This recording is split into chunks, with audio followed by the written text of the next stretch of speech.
In this video, I'm going to take you through one sample calculation, and then you're going to do the rest. The calculations can be shown under here. So the first thing you're going to have to show me is the GFM for the compound that we're using. The compound is copper sulfate or copper 2 sulfate. It's right here. So you're going to calculate the GFM and show me the work, and it's going to be 250. Since we're using the same compound for all of them, you can just write 250 in for all of them. You only need to show me the GFM calculation one time.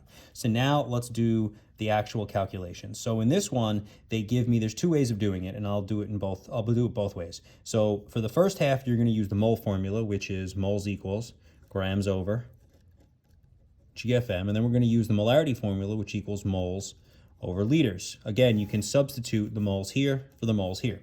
So the two ways of doing this calculation is we want to know the moles of this. So I could do, for number one, I could do the mole formula. The GFM is 250.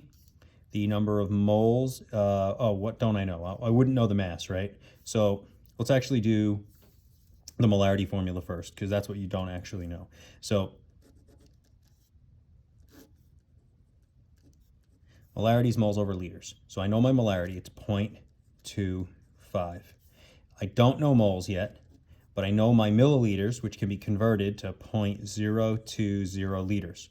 Cross make two fractions, cross multiply, solve for x, and you are going to get 0.005 moles. I then take my answer and plug it in over here, 0.005 moles, and then I can solve for grams.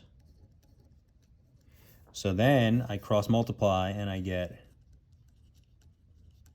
1.25 grams. So that's my answer for number one. All right, so you're going to be using these two formulas to figure out, to fill in the boxes here. Obviously, the GFM will be 250 for all of them. Then you're going to have to use the mole formula if you have mass to get moles, or you could use the mole formula if you have moles to get mass. You can use it in multiple ways. So you're using these two equations to fill in the entire box. And that's everything you need for this lab.